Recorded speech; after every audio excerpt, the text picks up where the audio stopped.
প্রিয় দর্শক, আসসালামু আলাইকুম। আশা করি আপনারা সকলে ভালো আছেন, আমিও ভালো আছি। প্রিয় দর্শক, অবশেষে হরিদাসচন্দ্র তরণী দাস গ্রেপ্তার। মূলত মানি লন্ডারিংয়ের মামলায় গ্রেপ্তার হয়েছে, তাও আবার 9,35,00,000 টাকা নাকি মানি লন্ডারিং করছে এই হরিদাসচন্দ্র তরণী দাস। অবশেষে সে পলাশবাড়ি থেকে 12ই জুন রোজ রবিবার রাত 12:30টায় অবশেষে গ্রেপ্তার সিআইডি কর্তৃক। সিআইডি তাকে দীর্ঘ গোয়েন্দা তৎপরতা এবং অনুসন্ধানের মাধ্যমে তার যে অবৈধ লেনদেন, বিশেষ করে মোবাইল অ্যাকাউন্টে, সেগুলির প্রমাণ পাওয়ার পর তাকে জিজ্ঞাসাবাদের আওতায় নেওয়া হয়েছে এবং তাকে গ্রেপ্তার করা হয়েছে।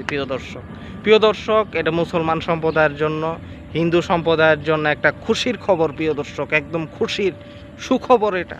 প্রিয় দর্শক, এই খুশিতে আমার চ্যানেলটা সাবস্ক্রাইব করে দেন, ভিডিওটি লাইক করেন, কমেন্ট করেন, শেয়ার করেন এবং ফেসবুক পেজটি ফলো করেন। প্রিয় দর্শক, এই হরিদাসদের মতো প্রতারকরা, আমি জানি যে এটা আগে থেকেই প্রতারক। আমি একে নিয়ে অনেক ভিডিও তৈরি করছি। আপনারা জানেন এই হরিদাস 2022 সালের 8ই নভেম্বরেও সে শেখ হাসিনার নিরাপত্তা কর্মী পরিচয় দিয়ে সে গ্রেপ্তার হয়েছিল। প্রিয় দর্শক, অর্থাৎ প্রধানমন্ত্রীর নিরাপত্তা কর্মী পরিচয় দিয়ে সে কিন্তু প্রচুর প্রতারণা করছে, প্রচুর সে দুর্নীতি করছে ফুলবাড়িয়ায়, ময়মনসিংহে, এবং সে দুর্নীতির মাধ্যমে এখানে অবৈধ সম্পদ কামাইছে। এবং তার এসির মেকানিক হয়েও সে এত সম্পদ কামাইছে কিভাবে, কোন জায়গায়, কেমনে, এগুলির ব্যাপারে দীর্ঘদিনের গোয়েন্দাদের ভিতরেও একটা প্রশ্ন ছিল। সেই প্রশ্ন এবার উদ্ঘাটন হচ্ছে এবং হবে বলে আমি মনে করি। এবং তাকে যে জিজ্ঞাসাবাদের আওতায় নেওয়া হয়েছে রিমান্ডে, আশা করি অনেক কিছুই বের হয়ে আসবে এবং আরও প্রতারণার খবর বের হয়ে আসবে। সেটা দেখতে থাকেন। প্রিয় দর্শক, এতে আমরা অত্যন্ত খুশি, কারণ এই হরিদাসের কারণে একদিকে পলাশবাড়িতে রামের বিতর্কিত মূর্তি তৈরির মাধ্যমে একটা সাম্প্রদায়িক সম্প্রীতি নষ্ট হওয়ার একটা পায়তারা হয়েছিল, আরেকদিকে তারেক রহমানের চীন সফরকে কেন্দ্র করে উগ্র হিন্দুত্ববাদীদেরকে লেলায় দিয়েছিল এই হরিদাসচন্দ্র তরণী দাস। এছাড়াও তার বিরুদ্ধে কিন্তু রয়্যাল এজেন্টদের সাথে চলাফেরার অভিযোগও পাওয়া গেছে এবং সে গ্রেপ্তার হওয়ার পর অলরেডি খবর বাড়াইছে সে পলাশবাড়িতে বিভিন্ন ভারতীয় বিদেশি এজেন্সির লোকদের সাথে সে ডাক্তারের দোকানে বৈশা, চার দোকানে বৈশা সে মিটিং করত, মন্দিরের বাইরে আইসা, এবং মিটিং টিটিং কইরা সে নানান পরিকল্পনা সেখানে করছিল এবং রংপুর দখলের নানান হুমকি ধামকি ভারত থেকে তো আছে। তো মুসলমান এবং হিন্দু বাংলাদেশের উভয় বাইচা গেছে, কারণ হিন্দুদেরকে এই রামের মূর্তির নামে উন্মাদনা এবং উগ্রতায় তাদেরকে দীক্ষিত কইরা তাদেরকে দিয়ে ভারতীয় হেজিমনি এবং ভারতীয় এজেন্ডা বাস্তবায়নের চেষ্টা ছিল উগ্রবাদী এবং ভারতের গোয়েন্দা সংস্থার। সেটা ভেস্তে গেছে আপাতত বলা যায়, যদিও রাম মূর্তি অপসারণ না হওয়া পর্যন্ত আমরা নিশ্চিত না। গ্রেপ্তার করে আইওয়াস করে লাভ হবে না আবার, যদি রামের এই মূর্তি না অপসারণ করা হয়। আমরা সেই দাবিতে এখনও অটুট। তো তারপরেও সুখবর, মন্দের খবর ভালো, এবং প্রধানমন্ত্রীকে ধন্যবাদ, স্বরাষ্ট্রমন্ত্রীকে বিশেষভাবে ধন্যবাদ, প্রধানমন্ত্রীকেও ধন্যবাদ।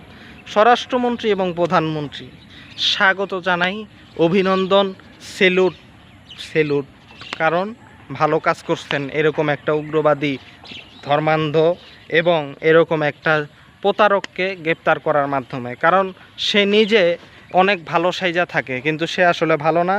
সে পলাশবাড়িতে কিন্তু একটা ক্রাশের রাজত্ব তৈরি করছিল এবং সেখানে সে সরাইখানা করার মাধ্যমে উগ্র হিন্দুত্ববাদীদেরকেও সে জড়ো করতেছিল।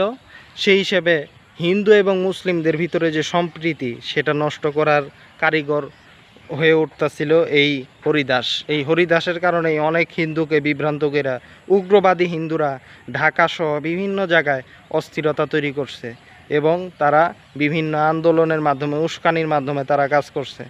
এখন আমি বলি যে হরিদাস তো গ্রেপ্তার হইল, পাশাপাশি উগ্রবাদী হিন্দুরা লাফায়ও না, বুঝছো? তোমরা এই যে চৈতালি আরেক দেশের মাধ্যমে হিন্দুদের প্রদেশ করব, তাই না? চৈতালির বিরুদ্ধে শীঘ্রই অবশ্যই পদক্ষেপ নেওয়া হইব। চৈতালির বিরুদ্ধে মামলা অলরেডি চলমান, তদন্ত শেষে অবশ্যই চৈতালি খুব শীঘ্রই গ্রেপ্তার হইব। এবং পাশাপাশি যারা যারা হুমকি দিছ পলাশবাড়ি থেকে চলে যা, তোমাদেরকে এবার জেলে ভরা হইব। তোমাদের ব্যাপারে সমস্ত উগ্রবাদী হিন্দু নেটওয়ার্ক যারা আছো দেশে, প্রত্যেকেই গোয়েন্দা নজরদারিতে আছো, এটা একদম পরিষ্কার। এটা একদম আমরা এই হরিদাসচন্দ্র তরণী দাসের গ্রেপ্তারের মাধ্যমে আমরা মোটামুটি প্রশাসনের কাছে এতটুকু চাইতেই পারি যে ধন্যবাদ প্রশাসনকে, সেলিউট প্রশাসনকে। পাশাপাশি আরও যত উগ্র হিন্দুত্ববাদ যারা আছে তাদের প্রত্যেককে গোয়েন্দা নজরদারির মাধ্যমে সুনির্দিষ্ট অভিযোগ, তাদের যে অন্যায় অপরাধ সেগুলি লুকায় তারা যে হিন্দুদেরকে বিভ্রান্ত কইরা মুসলমানদের বিরুদ্ধে তারা লেলায় দিতেছে, এই গোবিন্দচন্দ্র প্রামাণিক সহ প্রত্যেকটা উগ্রবাদীদেরকে গ্রেপ্তার করতে হবে। আর পাশাপাশি মুসলমানদের এটা অ্যাচিভমেন্ট, মুসলমানদের আমরা চেষ্টা করছি এই হরিদাসের বিরুদ্ধে প্রমাণাদি, বিশেষ করে তার যে অতীত রিপোর্ট সেগুলি বাইর করা। আমরা কোনো মারামারি করি নেই, ধরাধরি যে করি নেই, আমরা ঠান্ডা মাথায় প্রশাসনকে সকল ক্ষেত্রে সহায়তা করছি, কোনো উস্কানি দেই নেই, জ্বরে মারেন নরে ধরেন, মন্দিরে কোথাও হামলা করি নেই, কোথাও একটা ভাঙচুর করি নেই। আমাদের জায়গা থেকেও প্রশাসনকে আমরা সহায়তা করছি।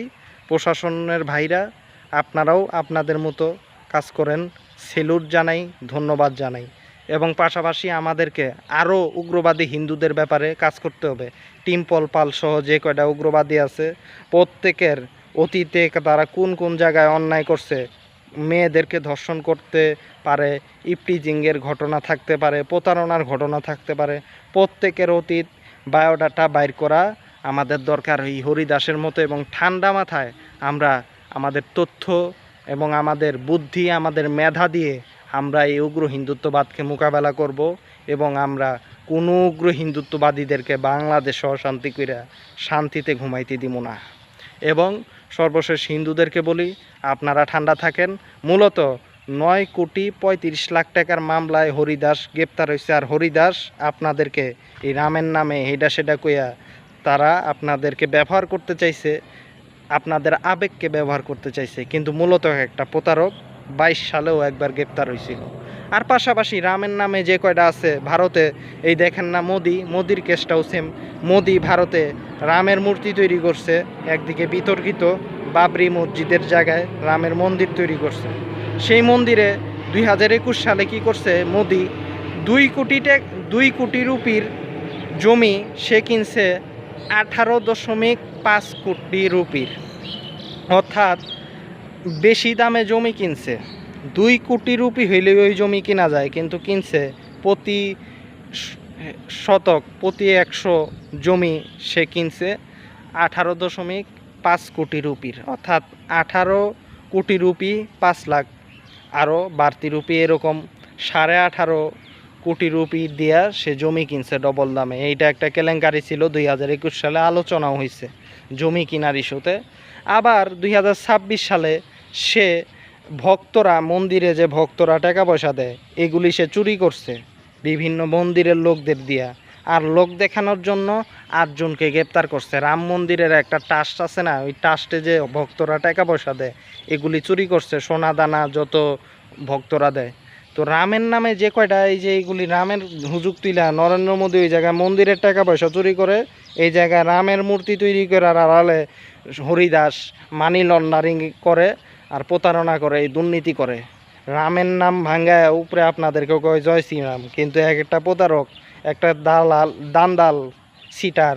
হ্যাঁ, এই যে দেখেন না বারুইপুরে 9 বছরের মেয়ে ধর্ষণ করছিল, দক্ষিণ 24 পরগনায় কিছুদিন আগের কেস। রামের ভক্ত, বিজেপি করত এবং তাকে ছাইরাও দিত, তাকে বিজেপি নেতা ছাড়ানোর চেষ্টা করছিল, পরে বাধ্য হয়ে মুসলমানদের প্রতিবাদে এই ইনকাউন্টার দিছে এই ধর্ষকরে, যে কিনা 9 বছরের মেয়েকে ধর্ষণ করছিল।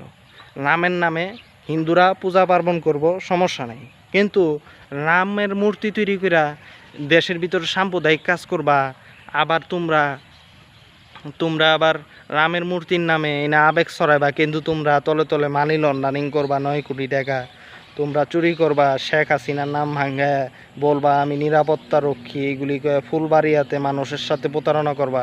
আমি ফুলবাড়িয়া সহ প্রত্যেকটা জায়গার মানুষকে বলতে চাই, হরিদাস হোক বা যেই দাসী হোক, যে জায়গার যে হরিদাস পালি হোক, যারা আপনাদের সাথে এই প্রতারণার সাথে জড়িত, হিন্দু সম্প্রদায়ের বা যে কোনো সম্প্রদায়ের যে কোনো প্রতারণা, আপনারা নির্ভয়ে মামলা করেন, থানায় আসেন। স্বরাষ্ট্রমন্ত্রীর সাথে তাল মিলাই আমি বলি, থানায় এসে সমস্ত প্রতারকদের বিরুদ্ধে মামলা করেন। আর প্রশাসনকে বলে দেই, হরিদাসের ব্যাপারে যেমন পদক্ষেপ নিছেন সেলুট, কিন্তু অন্যের বেলায় যাতে না বলেন যে হিন্দু বিধায় মামলা করা যাবে না। হিন্দু হইলেও মামলা নিতে হইব। হিন্দু হইলেও হিন্দুরা যদি মানি লন্ডারিং করে, কোনো অন্যায় করে, মামলা নিতে হইব। আপনাদের মনে আছে ওই যে প্রশান্ত কুমার হালদার বাংলাদেশে 3,000 কোটি টাকা বিদেশে লয়ে গেছিল চুরি কইরা, এখনও সে পালায় আছে। 2022 সালে এটা ভাইরাল হয়েছিল, পিকে হালদার তার সংক্ষেপ নাম। 3,000 কোটি টাকা, 3,000 বুঝেন চুরি করছিল এই হিন্দু, বুঝছেন? তো এই যে হিন্দুরা এরা যে অন্যায় অপরাধ করে, নির্ভয়ে আপনারা থানায় আসেন, থানা মামলা নিব না, কোন ওসি সাহেব মামলা নিব না, সেটাও আপনারা দেন। সেটাও আপনারা বলেন যে ওই ওসি সাহেব মামলা নেয় না। ওসি সাহেব মামলা না নিলে ওসি সাহেবের বাপ আদালতে যান, আদালতে গিয়ে মামলা করেন। নির্ভয়ে আপনাদের সাথে যারা প্রতারণা করে, এবং হরিদাস আরও যত প্রতারণা করছে আপনাদের সাথে, কোনো প্রতারণা যদি কইরা থাকে, টেকনাফ থেকে তেঁতুলিয়া পর্যন্ত যারা আছেন প্রত্যেকেই মামলা করেন। এবং এটা মুসলমানদের জন্য অ্যাচিভমেন্ট। মুসলমানদের এনে শিক্ষা কি? শিক্ষা একটাই, যত হরিদাসের মতো যত প্রতারক আছে, হিন্দু এত কিছু দেওয়ার সময় নাই। প্রত্যেকটা প্রতারক, প্রত্যেকটা উগ্ররে আইনের আওতায় আনতে হইব এবং কাজ করতে হইব। একই সাথে আমাদের মাথা ঠান্ডা রাখতে হইব, কিন্তু আমাদেরকে ঘুমাইলেও চলবো না। হরিদাসের ব্যাপারে যেমন আমরা কাজ করছি সবাই একসাথে, তথ্য, তারপরে বুদ্ধি, মেধার মাধ্যমে, প্রতিবাদের মাধ্যমে আমরা কেউ কাজ করছি। আমাদেরকে প্রত্যেকটা হরিদাস, আরও যে সমস্ত হরিদাসরা বাইরে থেকে উস্কানি দিতেছে, প্রত্যেকটা হরিদাসের ব্যাপারে আমাদের কাজ করতে হবে এবং আমাদেরকে বুদ্ধি মেধা দিয়ে কাজ করে এদের অপতৎপরতা রুখে দিতে হবে। কোনো কথা নাই। আর হরিদাস কোনো মুক্ত হইব না। আর উগ্র হিন্দুত্ববাদীদেরকে বলি, এটা ভারত না, এটা বাংলাদেশ, এখানে ফাইজলামি করার সুযোগ নাই। উগ্র হিন্দুত্ববাদীরা ভালো হয়ে যা, ওই যে টিম্পল পাল ভালো হয়ে যা, সময় আছে তোর অনেক বেড়া। তুই যে কোন মাইয়ার লগে কোন জায়গায় ইপ্রিজিং করছস, সমস্ত কিছু কিন্তু মোটামুটি অনেক মুসলমানের কাছে আছে, বেশি বাড়িস না। প্রশাসন কিন্তু তোর বেড়া নজর রাখতেছে। দেশে কিন্তু সরকার বদলে গেছে গা, কয়ে দিলাম, দেশে সরকার বদলে গেছে গা। শেখ হাসিনার মতো জামাই আদর বাংলাদেশে আর পাবি না। অন্যায় করলে জেল খাটতে হইব। হিন্দু কোনো ছাড় নাই। হিন্দু যদি আমাদের সাথে অন্যায় করে, দেশ বিরোধী কাজ করে, মানি লন্ডারিং করে, চুরি চামারি দুর্নীতি করে, অবশ্যই হিন্দুদেরকে আইনের আওতায় আনা হইব।